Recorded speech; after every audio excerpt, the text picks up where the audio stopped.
तो पश्चिम बंगाल चुनाव जैसे जैसे नजदीक आ रहे हैं, पश्चिम बंगाल की जो राजनीतिक रणभूमि है उसी तरीके से बदलती जा रही है। लगातार यहां पर देखिए बीजेपी पूरे पुरजोर तरीके से चुनावी मैदान में इस वक्त उतर चुकी है। अपने 30 साल पुराने रथ यात्रा फॉर्मूले को इस बार बंगाल की ममता सरकार के खिलाफ बीजेपी हथियार बना चुकी है। बीजेपी का यह मानना है दरअसल कि रथ यात्रा के जरिए जनता तक मुद्दों को पहुंचाना आसान होता है।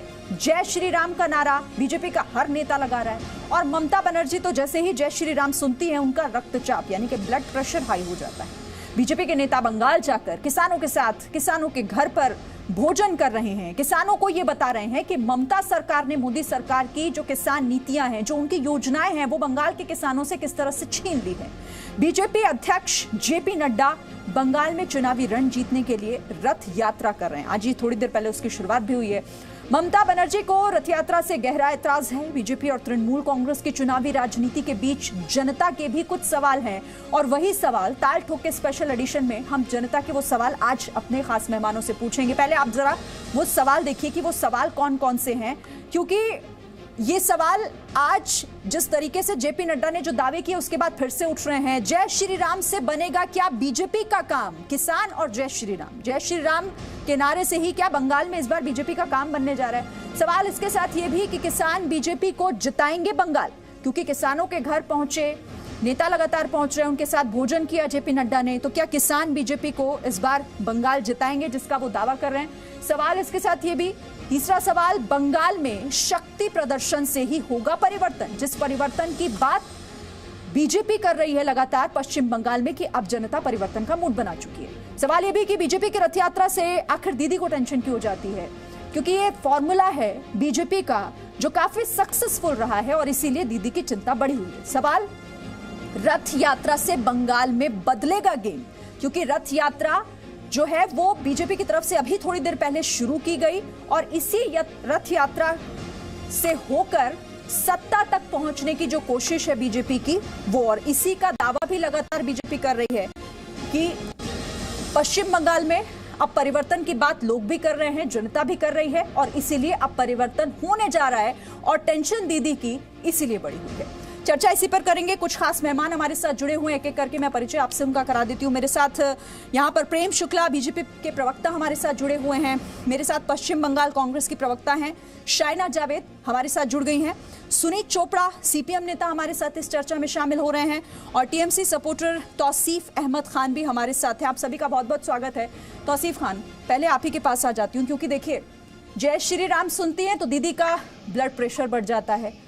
रथ यात्रा की इजाजत जब जब मांगी जाती है, किसी रैली की इजाजत मांगी जाती है तो पश्चिम बंगाल में मना कर दिया जाता है। ऐसा क्यों? टेंशन ज्यादा बढ़ गई है क्या जैसे जैसे इलेक्शन नजदीक आ रहे हैं?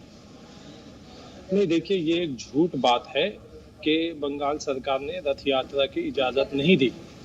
बाज़ाब्ता ऑफिशियल ट्विटर हैंडल से इस बात को, इस झूठ का पर्दाफाश किया गया। कल उन्होंने बताया कि बीजेपी जो परमिशन मांगा गया था वो चीफ सेक्रेटरी के पास मांगा गया और चीफ सेक्रेटरी ने बताया कि आप लोकल अथॉरिटीज के पास जाइए। देखिए, अगर आप यात्रा निकाल रहे हैं, नडिया में निकाल रहे हैं, तो आप एक वहाँ के जो लोकल अथॉरिटीज है आप उनसे परमिशन मांगेंगे, आप उनको रूट बताएंगे, आप बताएंगे कि कितने लोग कहाँ से कहाँ कितने बजे तक रथ यात्रा चलेगी, तो ही वो इस मामले में परमिशन देने की जिम्मेदारी उनके पास है। और यही चीफ सेक्रेटरी ने किया, आपको रीडायरेक्ट कर दिया लोकल अथॉरिटीज के पास में।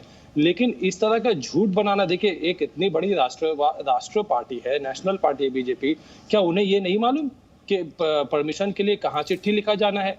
ये आपको न्यूज बनाना है कि देखिए हमारे साथ जुल्म हो रहा, जुल्म ये खुद करते हैं। आप देखिए, अगर रथ यात्रा की हम बात करते हैं तो रथ यात्रा एक ऐसा वर्ड है जो सिनोनिमस है वायलेंस से। जो सुनते ही लोग को याद आता है कि वो अडवाणी का दौर याद आता है, वो दौर याद आता है कि जब देश भर में वायलेंस हुआ था, हिंसा हुआ था। ये तो कोई अच्छी बात नहीं है। अब जहां तक आप देखिएगा कि आज हमने जेपी नड्डा साहब के स्पीच को सुना, वो कह रहे हैं कि भाई बंगाल सरकार जो है हमारे स्कीम को ले लेती है। तो मैं ये सवाल पूछता हूँ कि 2014 से लगातार 5 साल तक लगातार आपके 2012 से 5 साल तक लगातार केंद्रीय सरकार ने बंगाल की राज्य सरकार को कृषि प्रोग्राम के लिए सम्मानित किया है, पुरस्कार दिया है। क्यों दिया पुरस्कार? अगर बंगाल सरकार का प्रोग्राम अगर अच्छा नहीं होता तो वो पुरस्कार क्यों देती? मोदी सरकार ने पुरस्कार दिया है। जो कृषक बंधु स्कीम है उसमें 5,000 रुपए जो अब तक फाइनेंशियल असिस्टेंस दिए जा रहे थे पर एकड़ के हिसाब से, उसको बढ़ा करके ममता बनर्जी जेपी ने नड्डा उसको तो ये 6,000 भी कह कर रहे दिया हैं, है। बीजेपी तो ये भी कह रही है, तौसीफ अहमद, कि 25 लाख लोगों ने जब चिट्ठी लिखी केंद्र को, उसके बाद आपने उस योजना का फायदा लोगों को दिया, तब आपने कहा कि ये लागू होगी पश्चिम बंगाल में, तो जरूरत क्यों पड़ी? चिट्ठी लिखने का इंतजार क्यों किया? नहीं, ये वो आपके केंद्र की योजना के बारे में कह रहे हैं। हाँ। मैं कह रहा हूँ जो राज्य सरकार की जो योजना है, मैं उसकी बात कर रहा हूँ कि जहाँ पे 5,000 दिया जा रहा था पर एकड़ के हिसाब से, जो बेनिफिट दिया जाता है कृषक को यहाँ पे, उसको बढ़ा करके 6,000 कर दिया गया। जो जिसकी बात बीजेपी कह रही है, जिस आप कह रहे हैं कि रथ यात्रा दरअसल इनकी तरफ से वॉयलेंस फैलाने के लिए किया जाता है, मैं ये कह रही हूँ कि वो जो दावे कर रहे हैं उसकी हकीकत तो यही है ना। वो चिट्ठी बताती है कि उनके दावों में कहीं ना कहीं हकीकत है। प्रेम शुक्ला, तौसीफ अहमद कह रहे हैं कि झूठ फैलाते हैं आप, कोई ऐसी परमिशन की जरूरत नहीं होती, जहां जाना होता है वहां आप लोग नहीं जाते, और टीवी पे बैठ के आप लोग कहते हैं कि हमें परमिशन नहीं मिलती।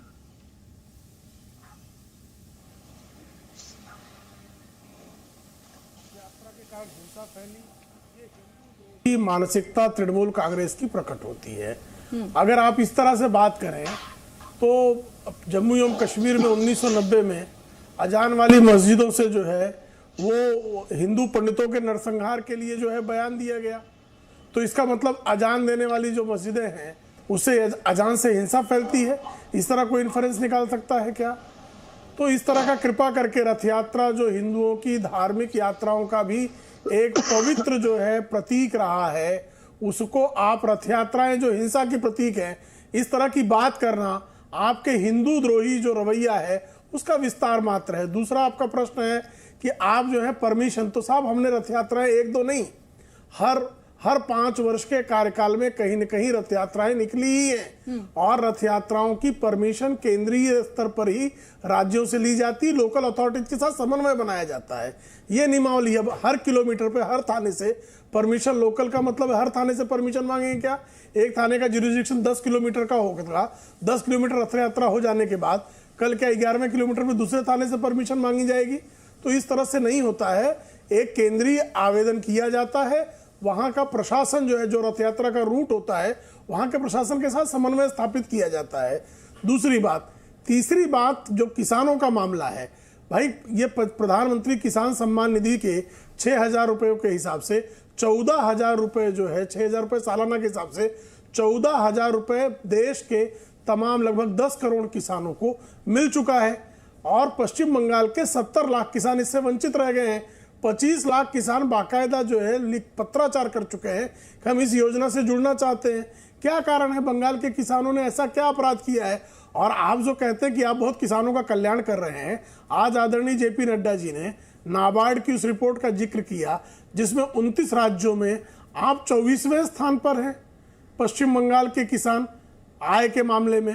तो अगर आप आय के मामले में देश में बॉटम की तरफ हैं, ऐसे में 6,000 रुपये प्रति वर्ष यदि किसानों को किसान सम्मान निधि के नाम पर प्राप्त हो रहा है, तो उसको लागू करने में आपत्ति क्या है? इसका उत्तर क्या पश्चिम बंगाल की मुख्यमंत्री आदरणीय ममता बनर्जी को नहीं देना होगा? और क्या ये प्रश्न पूछना हमारा लोकतांत्रिक अधिकार नहीं है? कि अब उस योजना को भी लागू कर देना चाहिए, और आप भी ये मान रहे हैं कि किसान एक बहुत बड़ा इस वक्त जो है वो आप लोगों के लिए एक मुद्दा है जिसके दम पर ही आप आगे बढ़ सकते हैं पश्चिम बंगाल में। मैं आती हूं आपके पास, लेकिन चूंकि आज पश्चिम बंगाल में रोड शो किया जेपी नड्डा, बीजेपी अध्यक्ष जेपी नड्डा ने, और इसी दौरान हमारे संवाददाता ने उनसे खास बातचीत की। उन्होंने कहा कि एक बार वो सुन लेते हैं, फिर चर्चा में आगे बढ़ेंगे। आपको जो जन सैलाब दिख रहा है, मैं चाहूंगा कैमरा इधर की ओर आप दिखाइए। ये अपने आप में बता रहा है कि ममता जी का जाना तय है, कृषि भाइपों का जाना तय है, और कमल का खिलना तय है। कमल का स्वागत हो रहा है, और ममता जी को लोगों ने यहां से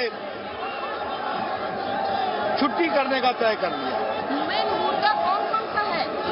मुद्दा हर एक तरीके का है, मिस गवर्नेंस का है,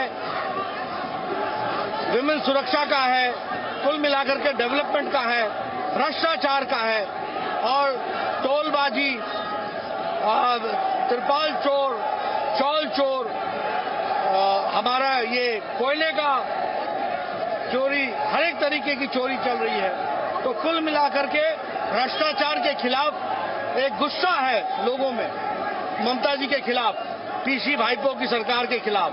और भारतीय जनता पार्टी से आशा है, मोदी जी से आशा है, मोदी जी ने जितना अच्छा काम किया है, लोग चाहते हैं कि भारतीय जनता पार्टी और कमल खिले वेस्ट बंगाल में। लोगों ने परिवर्तन तय कर लिया। हम परिवर्तन यात्रा निकाल करके उनके सपोर्ट का समर्थन कर रहे हैं और कुल मिलाकर के चुनाव में वो गैल्वेनाइज होकर के लोग समर्थन को वोट में ट्रांसफर करें, ये इसमें से निकल रहा है। बीजेपी के लिए एक बहुत महत्वपूर्ण इवेंट है।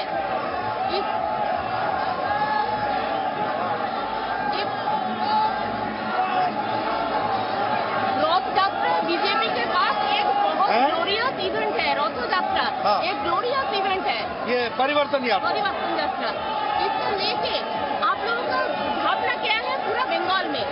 हम लोगों का समर्थन है, उत्साह है, उमंग है। लोग परिवर्तन यात्रा में शामिल होना चाहते हैं।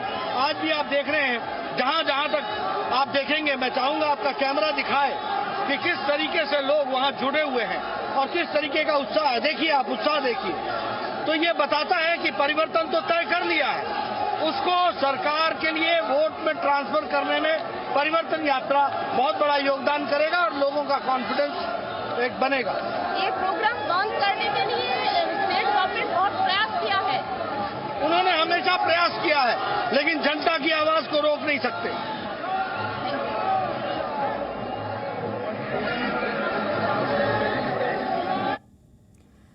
तो लोग मन बना चुके हैं। जेपी नड्डा को आप सुन रहे थे, जो रोड शो और जो अपार जन समूह, जो जन सैलाब उमड़ कर आया, वो काफी उत्साहित थे और उसी के दम पर कह रहे थे कि आप देखिए, आप खुद समझ जाइए कि आखिर पश्चिम बंगाल की जनता चाहती क्या है।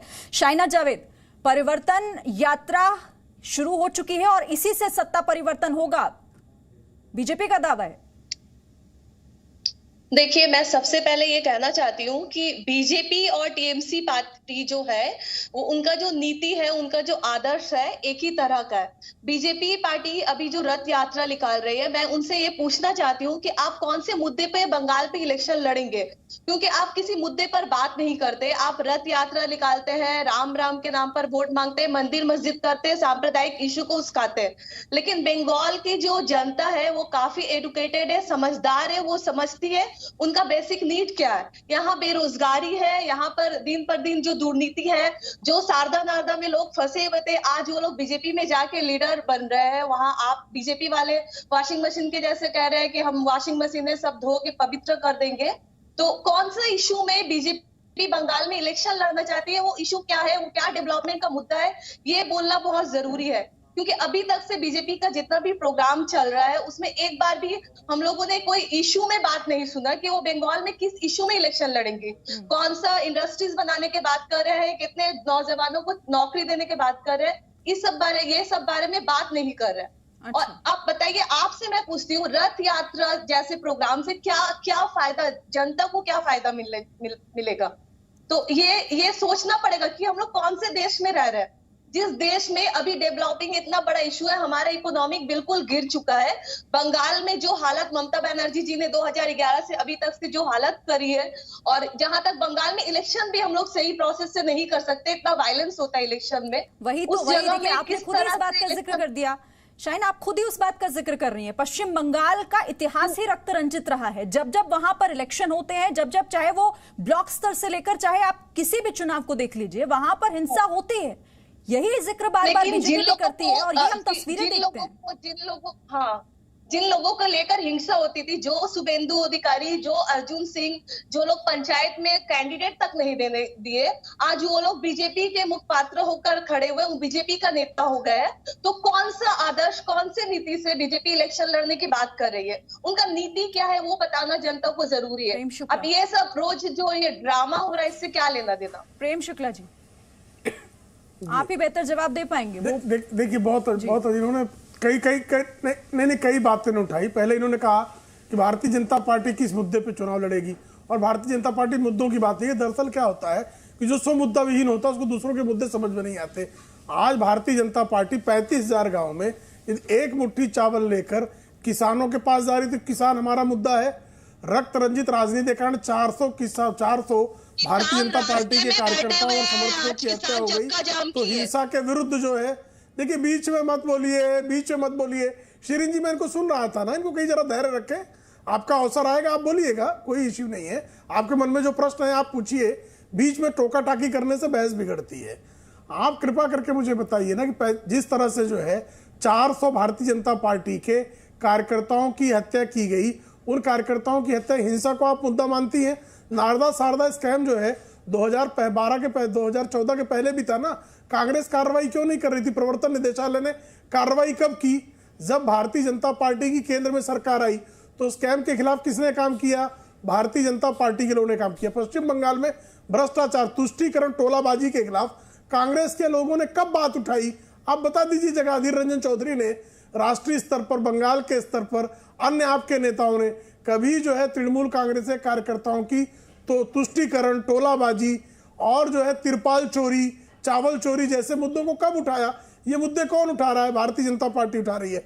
25,000 करोड़ रुपए NHAI की सिर्फ भारतमाला प्रोजेक्ट के लिए जो है इन्वेस्टमेंट अगर केंद्र की तरफ से दिया जा रहा है, लगातार जो है पश्चिम बंगाल में केंद्रीय योजनाओं के माध्यम से बड़े पैमाने पर निवेश किस लिए किया जा रहा है? ताकि वहां रोजगार पैदा हो, वहां कानून एवं प्रशासन की स्थिति बेहतर हो, ताकि वहां का औद्योगिकरण हो सके। सबका साथ, सबका विकास, सबका विश्वास, ये नारा किसका? भारतीय जनता पार्टी का। किसके लिए? बंगाल की जनता के लिए है।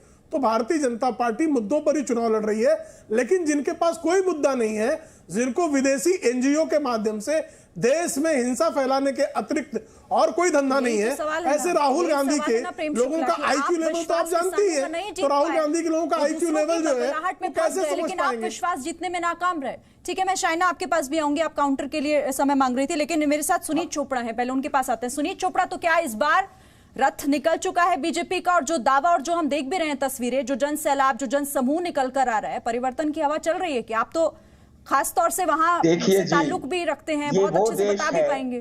जो अधिकतर गांव में रहता है, आप बंदर का नाच भी दिखा देंगे तो भीड़ आ जाएगी, उसका ये मतलब नहीं है कि वोट मिलेगा। तो मेरा ये कहना है कि इस तरह से ना वोट मिलेगा और ना ही लोग बंगाल के इसको मानेंगे। इसका कारण है कि आपने दिल्ली में जो किलाबंदी की हुई है, पूरे देश में आज आपकी बदनामी हुई है उसी के कारण।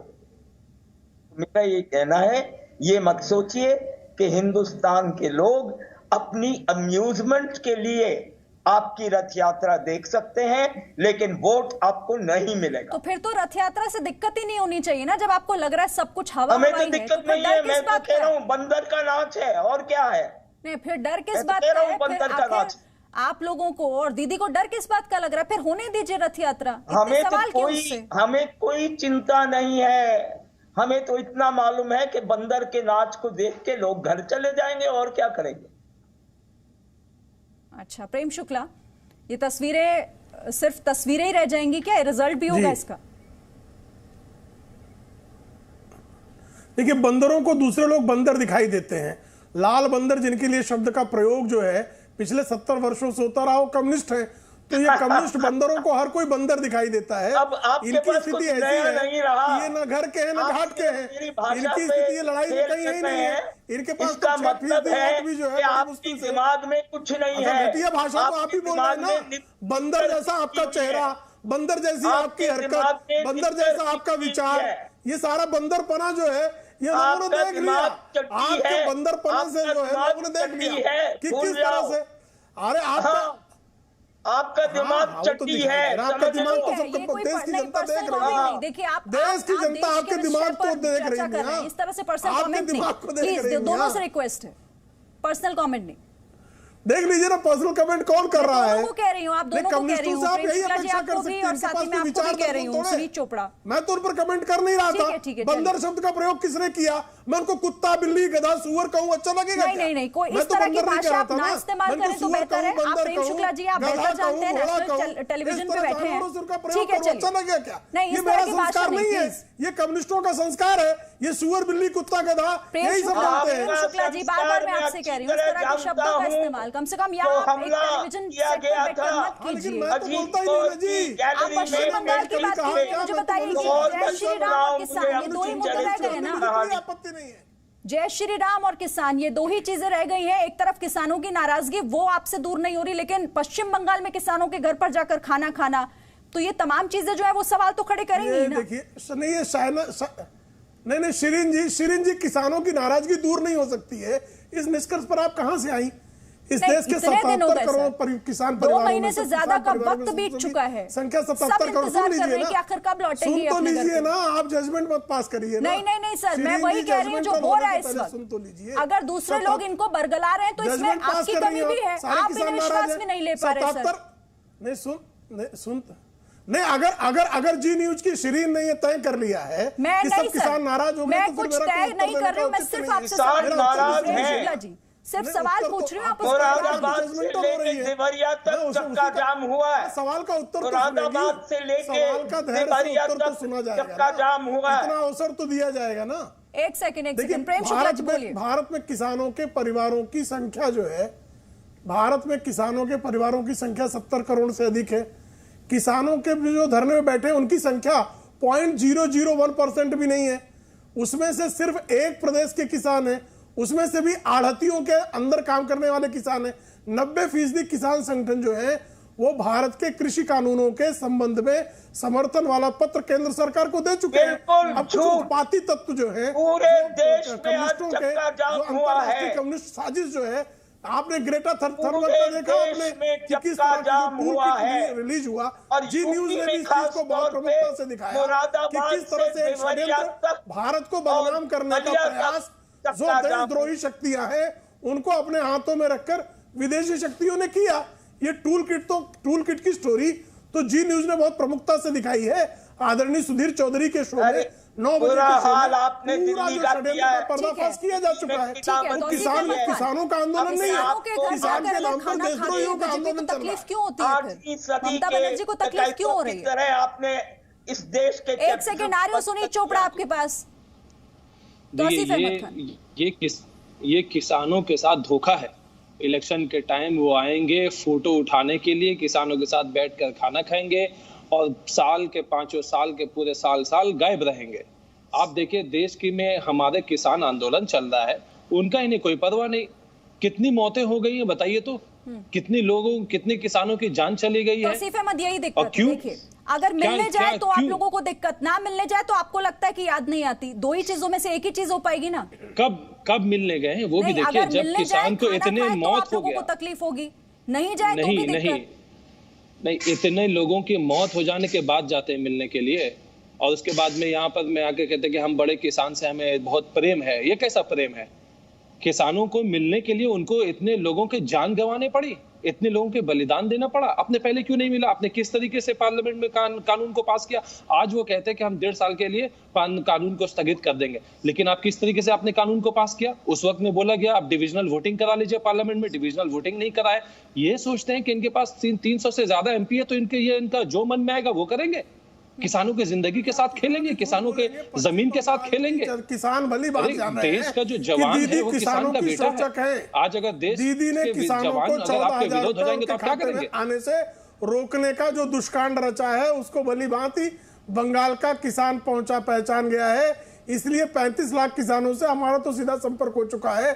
हमारा लक्ष्य जो है अन्य 5 लाख किसानों तक पहुंचने का है। आपका संपर्क मोबाइल से है, इसलिए आपको छाती पीटने के अलावा कोई विकल्प नहीं है। इसलिए किसान जिस तरह से भारतीय जनता पार्टी के समर्थन में बंगाल में खड़े हुए हैं, उसके कारण दीदी के गुंडे, दीदी के टोलेबाज, दीदी की तुष्टिकरण ब्रिगेड परेशान है। वो तो साफ तौर पर दिखाई दे रहा है। वो तो टीएमसी समर्थकों के चेहरे की भाव भंगिमा ही बता रही है। ठीक है शाइना जावेद, आप अभी थोड़ी देर पहले जब मैं आपसे सवाल कर रही थी तो आपने कहा कि मुद्दों पर बात नहीं होती।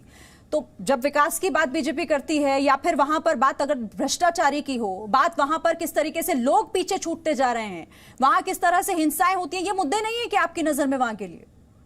पश्चिम बंगाल में तो इन्हीं सब चीजों की बात होनी चाहिए।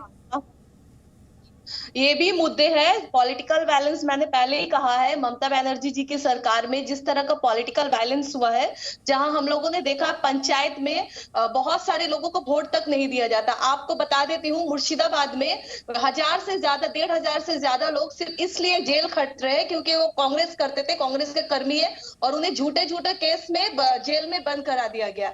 ये वायलेंस होता है, मैं इससे डिसएग्री नहीं कर रही हूँ, लेकिन मैं बीजेपी से भी वही पूछना चाहती हूँ, आप कौन से नई नैरेटिव आप कौन से लाने वाले?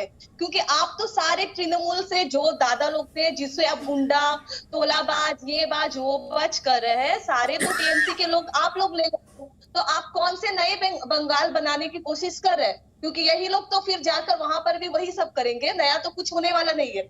और दूसरा, मैं उनसे एक बात और कहना चाहती हूँ, क्योंकि वो बार बार किसान आंदोलन को लेकर बोल रहे हैं कि बहुत सारे किसानों ने उन्हें समर्थन किया। मैं पूछना चाहती हूँ, क्या आप दिखा सकते हैं कौन सारे किसानों ने, जो ऑर्गेनाइजेशन, किसान ऑर्गेनाइजेशन एक महीना 2 महीना पहले रजिस्टर हुआ है, आप वो झूठे झूठे सब दिखाना बंद करिए, क्योंकि देश की जनता समझ रही है। आप किसान को देशद्रोही बोलते हैं, जो किसान अन्नदाता है। आप किसानों के लिए आप लोग रास्ता में कांटा बिछा देते हैं, आप लोग सड़क को उखाड़ देते हैं। पश्चिम बंगाल की मैं बात कर रही थी, आप मुद्दों से फिर कांग्रेस जो खालिस्तान समर्थन में नारे लगा रही है, मैंने आपसे कहा था वहां के लिए विकास एक मुद्दा है या नहीं, उस पर आपने बात नहीं की। प्रेम शुक्ला, जल्दी से मेरे पास वक्त की कमी है, जल्दी से प्रेम शुक्ला। आप बीजेपी वाले ही देशभक्त हैं। देखिए, किसी किसान हमारे लिए अन्नदाता है, और 90% किसान भारतीय जनता पार्टी के द्वारा लाए गए कृषि कानूनों के समर्थन में खड़ा है। किसानों के नाम पे जो खालिस्तानी और उग्रवादी कांग्रेस के प्रायोजन से जो लोग उत्पात मचाना चाहते हैं, ऐसे उपद्रवियों को उपद्रवी ही कहा जाएगा। चलिए ठीक है, मेरे पास दीप सिंह सिंधु जो है राहुल गांधी का मित्र हो सकता है। बहुत शुक्रिया आप सभी का हमारे साथ जुड़ने के लिए, इस चर्चा में शामिल होने के लिए बहुत बहुत धन्यवाद। एक बड़ी खबर इस वक्त आ रही है। पश्चिम बंगाल दौरे पर प्रधानमंत्री नरेंद्र मोदी का एक ट्वीट, जिस पर उन्होंने कहा है कि कल हल्दिया दौरे पर जाऊंगा। ये जानकारी उन्होंने ट्विटर के माध्यम से दी है लोगों को। एलपीजी टर्मिनल देश को समर्पित करूंगा। डोभी दुर्गापुर गैस पाइपलाइन का भी उद्घाटन करूंगा। तो पश्चिम बंगाल के दौरे पर कल हल्दिया पहुंच रहे हैं प्रधानमंत्री नरेंद्र मोदी, और उन्होंने खुद ये जानकारी दी है, ट्विटर पर ट्वीट किया कि कल हल्दिया में रहूंगा और एलपीजी टर्मिनल देश को समर्पित करूंगा। तो पश्चिम बंगाल दौरे पर रहने के दौरान जो उनके कार्यक्रम हैं, जिस तरीके से, उसका उन्होंने खुद जिक्र किया। और आगे बढ़ने से पहले इस वक्त की हेडलाइंस पर Presenting V News app available on Google Play and App Store. Download it now.